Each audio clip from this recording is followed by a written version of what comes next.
yafqahu qawli wa qur rabbi anzilni munzalan mubarakan wa anta khairul munzilin la ilaha illa anta subhanaka inni kuntu minadh dhalimin.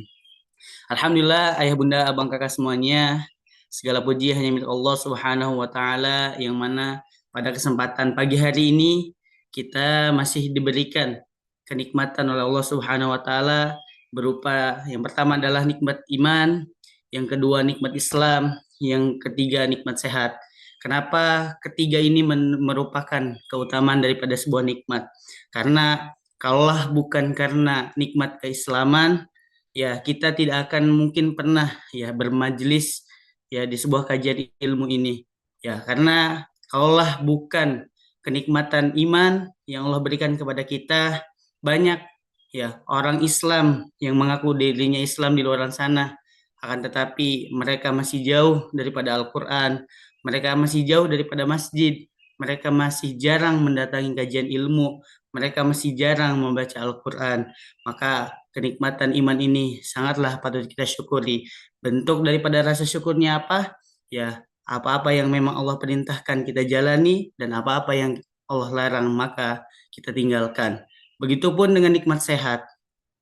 Ya, banyak orang mungkin di luar sana, ya Islam agamanya, ya imannya kuat, soleh, rajin beribadah, rajin bersedekah, tapi qadarullahnya Allah tidak berikan kenikmatan sehat.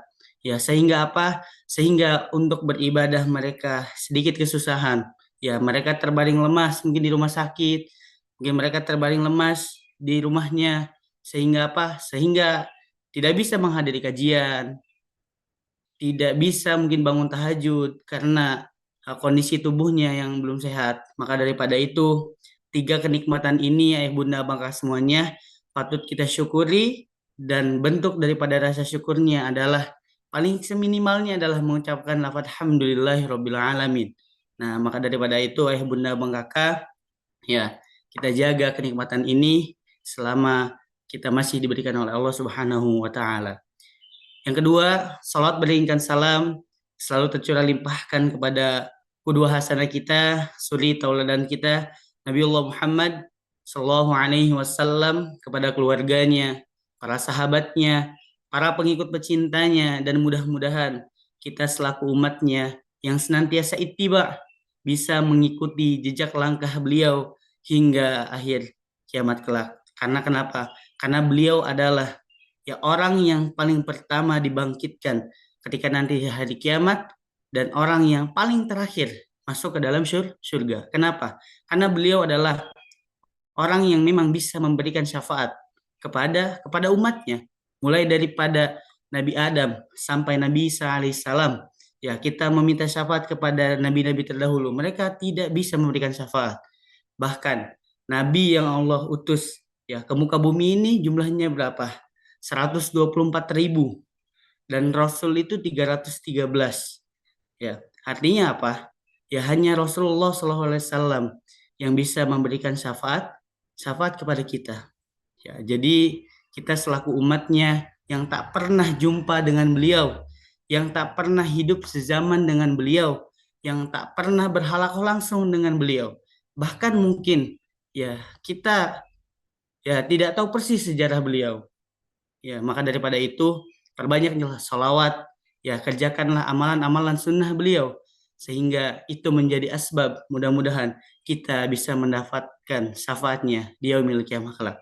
Amin Allahumma amin. Ayah bunda bangka semuanya, ya sebelumnya mohon maaf, ya saya di sini menggantikan eh, gurunda kita, ayah saya, ayah Beben, ya saya di sini santri beliau, ya anak beliau, anak ideologisnya. Jadi untuk menyampaikan materi pada kesempatan pagi hari ini. Adapun materinya adalah ya belajar ikhlas dalam ujian sakit. Ayah bunda bang kakak semuanya, kita hidup di dunia ini pasti pernah yang namanya diberi ujian berupa sakit. Ya, baik itu mungkin sakit yang biasa-biasa saja atau sampai di titik level ya sakit yang memang betul-betul berat. Ya. Jadi yang pertama adalah apa sih ikhlas dalam ujian sakit itu? apa yang dimaksud dengan keikhlasan ketika kita sedang diberi ujian berupa sakit. Ikhlas adalah memang menentukan niat dan menerima ketetapan daripada Allah Subhanahu wa taala dengan penuh keridoan. Ya, penuh keridoan, penuh keikhlasan tanpa harus mengeluh ya kepadanya. Artinya apa? Memang kita ini hidup di dunia ini tidak akan terlepas dari yang namanya ujian, tidak akan terlepas dari yang namanya cobaan, tidak akan terlepas dari yang namanya musibah. Dan itu bisa berupa ya bisa bermacam-macam bentuknya. Mungkin bisa diuji dengan berupa sakit, bisa diuji dengan berupa kekayaan, bisa ujiannya berupa dengan kemiskinan, mungkin bisa diuji berupa dengan apa namanya anak. Ya, ujian kita masing-masing itu pasti berbeda. Tapi sudah jelas bahwasannya ya ujian yang memang Allah hadirkan kepada kita itu tujuannya adalah untuk meningkatkan keimanan dan ketakwaan kita kepada Allah Subhanahu wa taala. Jadi, terakhir yang sakit ini adalah bagaimana cara kita merespon ketika kita sedang sakit. Bagaimana cara kita sabar ya ketika kita sedang sakit. Dalilnya di Quran surat Al-Baqarah ayat 155 di penghujung ayatnya adalah wabasyiris sabirin dan sampaikanlah kabar gembira kepada orang-orang yang sabar. Di hadis Rasulullah yang artinya tidaklah seorang muslim tertimpa kelelahan, penyakit, kesedihan, gangguan hingga duri yang menusuknya kecuali Allah menghapuskan dosa-dosanya. Masya Allah. Artinya apa? Di sini sangat jelas redaksinya bahwa ketika kita sedang sakit, sedang diuji, sedang kelelahan, ya itu Allah menghapuskan dosa kita dalam tanda kutip kalau kita ridho dan sabar. Kuncinya itu. Ketika kita sakit, ketika kita punya masalah, punya ujian, hal yang pertama yang harus kita lakukan adalah terima dulu. Terima dulu. Kita sakit, terima. Kenapa? Karena sakit yang memberikan sakit, rasa sakit itu Allah. Ketika kita diuji dengan masalah, terima dulu. Karena yang memang memberikan itu adalah Allah. Ya, ketika kita sedang kelelahan, kecapean, suntuk dan lain sebagainya, terima dulu. Kenapa? Karena memang Allah yang berikan kepada kita. Nah, itu yang pertama respon kita yang pertama. Yang kedua, menjalaninya itu harus dengan sabar. Sabar. Karena di surat Al-Baqarah jelas, la yukallifullahu nafsan illa wus'aha. Ya, Allah itu tidak akan membebani hambanya, melainkan hambanya itu mampu melewatinya.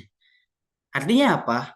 Ketika takaran ujian rasa sakit itu diberikan kepada kita, ya, kita jangan pernah beranggapan bahwasannya ujian sakit itu memang betul-betul hanya diberikan kepada kita. Enggak. Ya, semua orang di muka bumi ini berjalan dengan ujiannya masing-masing. Mungkin hari ini Bunda Bang Kakak ada yang sedang diuji dengan rasa sakit dan merasa kenapa harus saya yang diuji ya Allah? Kenapa rasa sakit ini Engkau hadirkan dalam kehidupan saya ya Allah? Kenapa ya kegelisahan hati ini Engkau berikan kepadaku ya Allah? Ya, ingat dunia ini memang bukan tempatnya untuk bahagia. Karena memang sejatinya kebahagiaan sesungguhnya itu adalah di surganya Allah Subhanahu wa taala. Jadi itu yang pertama. Yang kedua adalah mengapa Allah memberikan ujian rasa sakit kepada kita? Kenapa sih Allah tuh ngasih penyakit dalam hidup kita? Kan sakit nggak enak. Kan sakit itu buat kita nggak nyaman. Kan sakit itu buat kita malah mengeluh, menyerah, dan lain sebagainya. Ingat sabda Rasulullah SAW ya, yang artinya tidaklah seorang muslim tertimpa penyakit, melainkan Allah sedang menggugurkan dosa-dosanya. Jadi, ya, orang yang sedang sakit itu bahwasannya bukti Allah itu sedang cinta dan sayang kepadanya. Ketika kita ditimpa sebuah musibah yang berupa sakit, itu tuh bukti Allah tuh lagi kangen sama kita, lagi pengen mesra-mesraan sama kita, lagi pengen menghapus dosa-dosa kita. Makanya Ketika ada orang sakit, salah satu ya amalan yang bisa kita lakukan adalah kita minta doa kepadanya. Kenapa? Karena doa orang yang sedang sakit itu mustajab. Ya, itu mustajab. Kenapa? Karena dia sedang disayang oleh Allah Subhanahu wa taala. Tapi ini bukan hanya tentang sakitnya saja. Sakit yang diiringi dengan kesabaran dan keikhlasan kepada Allah Subhanahu wa taala. Ya. Jadi kalau cuman sakitnya ngeluh, sakitnya malah jauh dari Allah, sakitnya malah nyalahin Allah. Kenapa sih ya Allah? Engkau kasih aku penyakit ini. Kenapa sih harus aku ya Allah yang sakit? Kenapa sih harus diriku yang menerima penyakit ini ya Allah? Bukan yang lain, bukan tetangga saya, bukan teman saya. Ya, itu sama aja. Bahkan nambah dosa. Udah mah kita sengsara, capek, malah malah ngeluh tambah dosa. Ruginya banyak, dua ruginya. Ya, keadaan kita nggak enak, tulis pula dosa kita. Ya, tapi kalau kita bisa bersabar, kita bisa ikhlas, kita bisa ridho, maka insya Allah ya Allah akan hapuskan dosa-dosa kita. Caranya gimana? Ya, ketika kita sedang sakit, ya banyaklah istighfar, zikir pada Allah. Kalau bisa baca Quran, baca Al-Quran. Makanya kan kenapa? Ya, orang sakit pun ya tetap dianjurkan untuk sholat. Ya, karena itu tadi Allah tuh pengen. Ya, walaupun kita sakit, Allah tuh pengen ya kita tetap ingat kepada Allah Subhanahu wa taala. Ya, yang itu yang pertama, menghapuskan dosa. Yang kedua adalah mengangkat derajatnya. Kenapa sih orang sakit bisa diangkat derajatnya? Jadi Allah itu ingin meningkatkan kedudukan kita sebagai seorang hamba di surganya melalui kesabaran menghadapi rasa sakit. Ayah bunda bang kakak, redaksi ketika seorang manusia masuk ke dalam surga adalah Salamun alaikum bima sabartum. Ya, itu malaikat. Sapaan pertama malaikat. Ya, selamat atas kalian orang-orang yang sabar di muka bumi ini. Ya, jadi itu adalah sapaan mereka. Jadi di dunia itu memang ya susah untuk soleh, susah untuk jadi orang yang beriman. Makanya ketika kita masuk surga, ya selamat bagi orang-orang yang sabar. Kita sabar ya ketika diuji, ketika kita sabar ketika sedang sakit. Ya, ketika kita sabar ketika sedang beribadah. Jadi sabar itu bukan semerta-merta ya tentang amal amal ibadah yang baik-baik aja ya. Jadi sabar dalam ketika kita nahan nggak maksiat, sabar kita ketika sedang diuji, sabar kita ketika sedang berbuat amal soleh itu perlu kesabaran. Ya, makanya Allah angkat derajatnya. Ya, jadi kalau kita nggak punya rasa sabar, ibadah, amalan, ya zakat, puasa itu nggak bisa. Ya, puasa nahan dari pagi sampai ke maghrib. Kalau kita nggak sabar, nggak bakal kuat kita. Jam 10 ya udah lapar. Ya, kalau kita nggak punya rasa sabar ketika sholat, ya, ya boro-boro bisa 5 waktu. Mungkin ya subuh aja udah susah.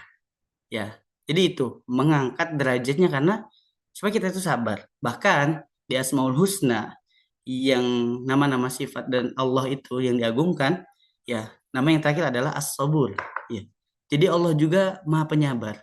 Kenapa sih Allah Maha Penyabar? Allah tuh sabar, ya sabar melihat hambanya yang sering bermaksiat, melihat hambanya yang gak bersyukur, melihat hambanya yang sering membangkang. Allah juga sabar.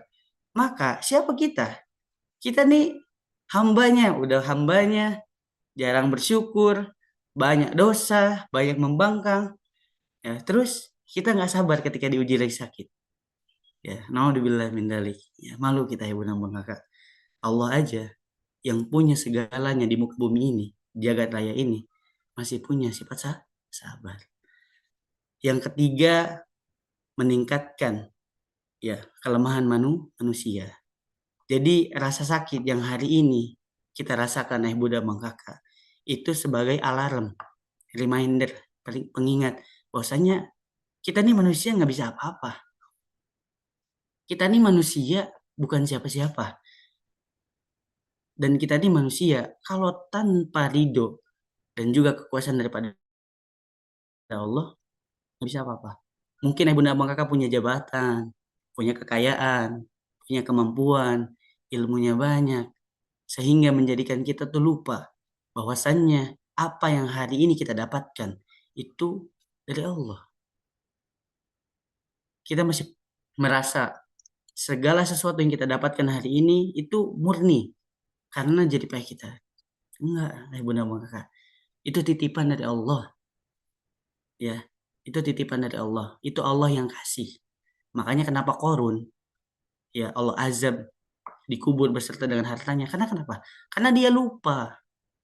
Ketika udah Allah kasih kenikmatan, dia lupa bahwasanya kenikmatan itu sejatinya itu adalah Allah yang kasih, bukan semata-mata usaha dia sendiri. Ya, makanya Allah azab. Nah, makanya sakit ini tujuannya apa? Tujuannya adalah sebagai alarm kita, mengingatkan kita kalau kita ini bukan siapa-siapa di sini. Ya, kalau kan kita udah sakit tuh kan kita nggak bisa ngapa-ngapain ya bunda sama kakak. Mau bunda punya uang kah, punya kedudukan kah, cobalah. Kalau rasa sakit, kenikmatan sakit ini, ya Allah hadirkan dalam hidup kita. Hampa hidup kita. Miliaran pun harta kita, kalau kita nggak bisa makan, buat apa duitnya? Ya, punya rumah yang mewah, ya punya mobil mewah. Tapi kalau mata kita nggak bisa ngelihat, ya, ya, buat apa? Artinya apa? Jadi rasa sakit ini adalah sebagai reminder untuk kita. Nah, poin yang ketiga adalah ya, siapa sih yang bisa menjadikan teladan ketika sedang diuji rasa sakit? Kita udah tahu lah, sama-sama tahu bahwasannya Nabi Ayub alaihissalam ya adalah salah satu teladan. Ya, teladannya begitu sabar ketika diuji sakit.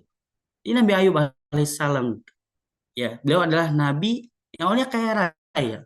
Ya, memiliki keluarga ya banyak lah, anaknya banyak. Ya, sehat-sehat, ganteng-ganteng, baik-baik anaknya. Ya, Allah mengujinya dengan yang pertama, hilangnya harta. Ya, hartanya hilang. Ya, kehilangan anak-anak. Kenapa? Anak-anaknya nggak mau. Ya, punya punya orang tuanya yang sakit-sakitan. Ya, bertahun-tahun. Ya, sakitnya Nabi Ayub alaihissalam. Ya, sampai tangannya itu ya apa namanya? Ada belatungnya gitu. Bertahun-tahun. Ya, sakit yang berat bertahun-tahun. Tuh, udah mau dikasih ujian sakit bertahun-tahun, bukan sehari dua hari, sebulan dua bulan, bertahun-tahun, bayangin. Dan sakitnya bukan cuma demam, ya maaf nih, ya bisa sampai dibilang busuk. Iya. Anaknya ninggalin semua, ya hartanya hilang semua. Tapi apa doa daripada Nabi Ayub alaihissalam? Ya, ya Robbi, sesungguhnya aku telah ditimpa penyakit dan engkau adalah yang maha penyayang di antara semua penyayang. Oh, Akbar. Bayangin, udah di 3 ujian yang dihadapi, dia masih sempat keluar daripada lidahnya memuji Allah Subhanahu wa Ta'ala. Ya, kita baru seminggu, 2 minggu, bahkan baru seharian sakit gigi aja. Ya Allah, ya sakit gigi gitu kan. Atau ketika lagi diare gitu kan. Udah ngeluhnya kemana-mana. Ya, udah nyalahin siapa-siapa. Ya kan. Udah nggak ingat lagi Allah, maaf gitu kan. Ya, tapi Nabi Ayub ya, bertahun-tahun ya bunda bang kakak diuji sakit, ditinggalin anaknya, hartanya nggak ada, hangus, tapi masih sempat ya dengan lantang dari lisannya keluar ya masih memuji Allah Subhanahu wa Ta'ala. Ya. Artinya apa? Pesan yang bisa diambil daripada kisah Nabi Ayub ini adalah ya tidak pernah mengeluh kepada manusia. Artinya apa? Ketika kita punya rasa sakit yang kita hadapi hari ini, keluhkanlah kepada Allah, ceritakan kepada Allah, ya, ngobrol sama Allah. Kenapa? Balik ke poin bahasan pertama tadi. Ya, ujian sakit ini bahwasannya memang untuk mengangkat derajat kita, memang untuk menghapus dosa kita. Itu bahwasannya Allah tuh lagi rindu sama kita.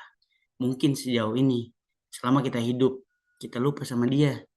Ya, kita terlalu sibuk dengan dunia ini. Padahal dunia ini sementara. Yang kedua, tetap beribadah apapun kondisinya, sesakit apapun, tetap ingat kepada Allah. Zikir kepada Allah. Makanya kan ala bidzikrillah tatmainnul qulub. Ya, ketenangan hati itu datangnya ketika kita ingat kepada Allah. Astagfirullahaladzim. Alhamdulillah. Allahu Akbar. Ya, ketika kita sudah memuji Allah, maka Allah akan turunkan yang namanya sakinah, ketenangan dalam hati kita. Banyak pun harta kita, mewah pun mobil dan rumah kita, luas pun harta kita, ya, banyak pun pengaruh kita kepada masyarakat. Kalaulah ketenangan ini nggak Allah kasih, nggak bahagia. Ya, harta tuh bisa dibeli, bisa dicari harta, mobil bisa dibeli, rumah bisa dibeli, ada nominalnya.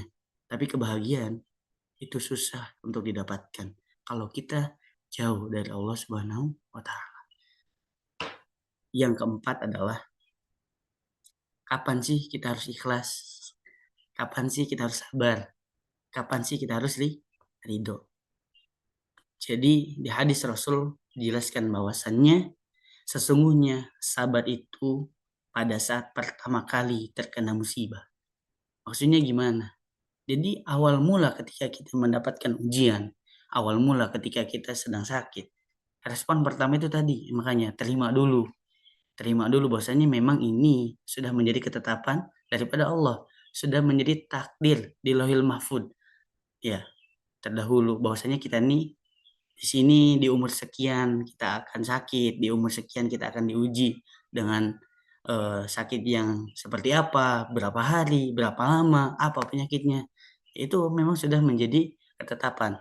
Dan di waktu itulah kita harus mencoba untuk bersabar. Ya, karena ganjaran daripada sabar itu luar biasa. Wabasyiris sabirin. Tadi kan di ayatnya.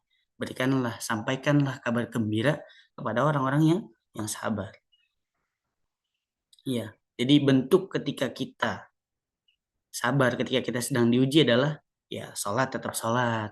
Ya semampu kita. Kalau mampunya kita duduk ya duduklah sholatnya. Kalau kita mampunya berbaring, berbaringlah sholatnya. Kalau memang sudah nggak mampu lagi, maka dengan isyarat. Ya tetap harus ingat kepada Allah. Ya. Yang kedua, ketika kita sedang sakit, ya tetaplah berzikir. Itu tadi. Ya ingat kepada Allah. Sebut nama-nama Allah. Karena kenapa? Yang menurunkan penyakit itu Allah. Dan kita yakin setiap penyakit yang turun, yang Allah turunkan ke muka bumi ini, pasti ada obatnya. Makanya cara kita merayu Allah untuk bisa sembuh, untuk bisa mendapatkan obat itu adalah ala bidzikrillah. Zikir sama Allah. Ya, ingat Allah, sebut nama Allah. Ya. Yang ketiga, ketika kita sedang sakit, jangan salahkan takdir. Ya, jangan salahkan takdir. Kenapa sih harus saya yang sakit? Kenapa sih kok saya yang dapat penyakit ini? Jangan. Emang siapa kita ya Bunda Bang Kakak? Kita ini cuman manusia, numpang doang di muka bumi ini. Ya, nggak ada ngaruhnya. Nggak ada pun Allah nggak ciptakan kita, nggak rugi Allah. Ya, nggak rugi Allah. Ya, jadi jangan salahkan takdir. Kalau gampangnya adalah mau-maunya Allah lah. Terserahnya Allah. Allah yang punya kok. Allah yang punya buka bumi ini. Allah yang punya semua yang ada di jagat raya ini. Jadi terserah Allah. Ya, jadi jangan pernah salahkan takdir. Ya, kalau kita mau milih, kan kita nggak bisa milih takdir tuh kan. Ya, ada takdir yang bisa diubah. Ada yang takdir yang nggak bisa diubah. Takdir yang bisa diubah tuh yang seperti apa? Ya kalau kita mau pinter, ya kita belajar. Nah, dari mulai nggak tahu jadi tahu. Kalau kita mungkin tadinya belum kaya, kita usahalah yang banyak supaya kaya. Kalau kita pengen sehat, ya ikhtiarnya dengan apa? Dengan olahraga. Nah itu takdir yang bisa diubah. Tapi kalau udah ya yang tertulis di Lauhul Mahfuz itu kan, ya antum bakal keluar dari suku apa, dilahirkan dari orang tua yang seperti apa, itu nggak bisa milih. Ya, yang keempat adalah ya kita tetap harus bersyukur. Ya, karena supaya apa? Supaya kita ketika sehat, ya kita tuh bisa ingat bahwasanya ketika sakit tuh nggak enak gitu. Sakit tuh nggak enak. Nah, dan yang kelima adalah ya gimana sih kita bisa mencari ketenangan saat sakit? Ya, gimana caranya kan nggak gampang gitu kan nggak mudah kalau lagi sakit untuk zikir segala macam, tetap aja gelisah. Ya, yang pertama yaitu tadi tetap dekatkan kepada Allah. Ala bidzikrillah tatma'innul qulub. Didawamkan, didawamkan. Bahkan ya, jangan nunggu sakit. Ketika kita sehat juga dawamkan istighfar 1000 kali, atau kalau untuk pembelajaran sehari 10 nggak apa-apa, atau sehari satu juga nggak apa-apa. Tapi kan nggak mungkin kita sholat juga kan zikir setelah sholat. Ya di luar sholat sambil berjalan, ya mau jalan mungkin keluar rumah, sedang naik motor atau naik mobil, zikir, ingat Allah. Ya ingat Allah. Ya mudah-mudahan asbab kita zikir, ya satu, Allah kasih ketenangan. Yang kedua, ya kalau kita terbiasa zikir, mendawamkan zikir, ya kan ada hadis yang mengatakan bahwasannya manusia akan meninggal dengan kebiasaannya. Kebayang nggak ya bunda bang kakak, kalau kita ya terbiasa berzikir ketika kita meninggal, ya kita sedang berzikir, masya Allah.